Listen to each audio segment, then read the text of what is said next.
It's now been 11 days since the Israel-Hamas war began. Our next guest just introduced a bill that aims to prevent Iran from accessing billions of dollars in frozen assets that were made available to the country as part of that U.S. prisoner exchange last month. NBC News reported last week that a Treasury Department official did tell House Democrats that the U.S. and Qatar had agreed not to let Iran access the funds. Joining us now, South Carolina Republican Senator Tim Scott. He serves on the Foreign Relations Committee and is a 2024 candidate for president. Obviously, and Senator, good to see you again, have you on Squawk Box again this morning. I remember the Shah, Senator. This place has been a thorn in our side and a problem for decades. And absolutely. Sometimes, you know, the idea that we need to engage with our enemies, sometimes that seems like the appropriate tack. Other times it's like, what are we trying to do when it's a country that wants to destroy Israel and wants to destroy us? Have we mismanaged it in recent years? We have. I mean, one of the things that you've seen in the last couple of years is the weakness of President Biden leads to conflict across the world. Frankly, you hear his comments, whether it's a small incursion in Ukraine might be okay. Don't attack these areas from a cyber perspective as he's talking to Putin. And then you watch what happens with Israel. Hamas attacks the bloodiest day since the Yom Kippur War. We have to stand shoulder to shoulder with no daylight with our allies.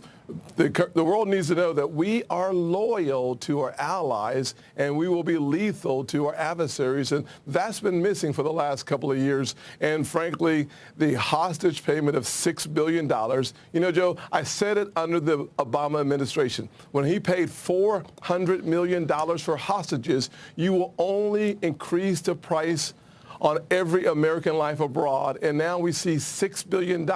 So the first misstep is paying a ransom. The second misstep is not realizing you cannot make a good deal with a bad actor, and Iran is a bad actor. 90% of the money that goes to Hamas comes from Iran.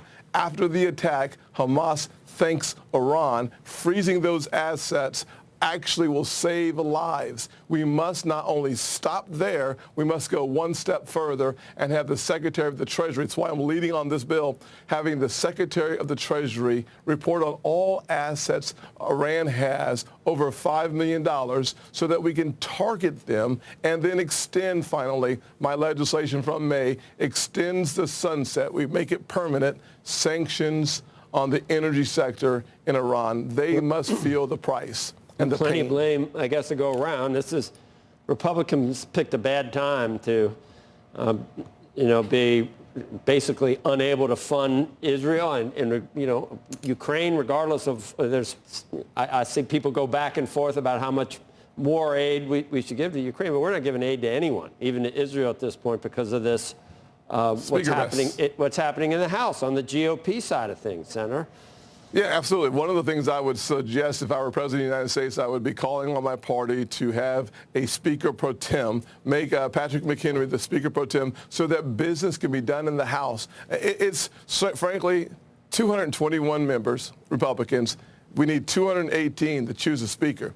Why don't we get the people's business done by making Patrick McHenry at least the speaker pro tem so legislation can move, so that the funding apparatus that will be necessary to support Israel has a path forward, get it to the Senate, and let the president sign it. There are things that can be done as a stopgap measure to make sure that the House continues to function. If I were the president, I would be at the microphone telling the party, let's remember, the road to socialism runs right through the divides in the Republican Party. Get the people's house in order.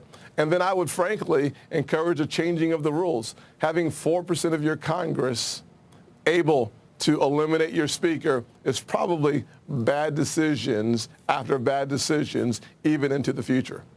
Senator, you were early on mentioned frequently as maybe a viable alternative to former President Trump. I don't know what you need to do. You have a PAC. I like the name. It's Trust in the Mission, but it stands for Tim. So your Tim PAC, Super PAC, Yes.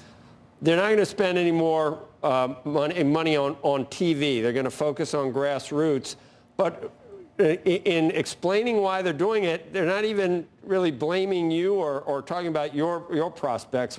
You haven't qualified for the next debate. You're in, maybe in some of the early states, you're as high as 6%, but low single digits nationally. And your South Carolina colleague is ahead. And they're just saying at this point, no one's focused or ready for a Trump alternative. And this is a direct quote from the co-chair of the Super PAC. We're doing what would be obvious in the business world. We're not going to waste our money when the electorate isn't focused or ready for a Trump alternative.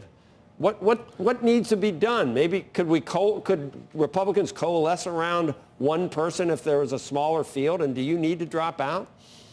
Well, obviously, I'm in for the long run without any question. I don't know. I trust Senator Cory Gardner. I chose him to run the Super PAC. He's doing a good job. One of the things that we've realized throughout the last several days is breaking through in any of the media with any campaign material is just useless. Why waste those resources when you can save them for the end of the campaign when you will have the opportunity to break through?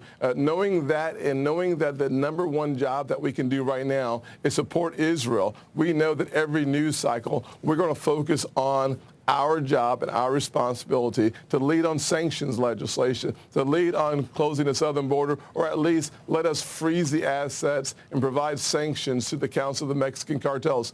These are things that I can lead on right now in this challenging time in our nation. We're using those resources when they will count the most in late December and early January is a good decision. My assumption is that is a decision being made by my Super PAC. More importantly, making sure that America, the entire nation, leans into support for Israel is something we should all focus on right now because it's the only thing that's mattering, and that's the one thing that breaks through in all the news cycles is making sure that America understands that all of our leaders should be standing shoulder to shoulder and back to back with Israel. Senator, do you, and see this is where you get in a tough position, do you think that this would not have happened under former President Trump? And if you think that, then it's kind of like a campaign ad for him. Or would you say, is there something to the madness of King George to have a regime where our enemies are so afraid because anything's possible from the leader that they don't? I mean, there is something to be said for that. Someone can be so unpredictable that they're afraid to do anything. I don't know if that's a good thing. Yeah, well, we could have a president who remembers Ronald Reagan, peace through strength. It works. You don't have to have someone who's volatile to lead our country. You actually do better with someone who's optimistic and positive, anchored in conservatism, who understands the Reagan doctrine of peace through strength. I would be that president. Having someone who has no daylight, someone who's not negotiating with Iran for a new nuclear deal, someone who's not talking to Putin and saying to him, hey, here's things that we wish you would not do in our country. Love the president. We need strong leadership with a backbone that speaks clearly, consistently, and concisely as it relates to the issues and the topics that will protect the American people and encourage opportunities around the world through our leadership. Sounds good. All these things. We'll see whether it starts resonating, Senator. We are in crazy times, are we not? We are indeed. We are. All right. Well, good luck. Good to have you on as always, Senator. Squawk Box will be right back.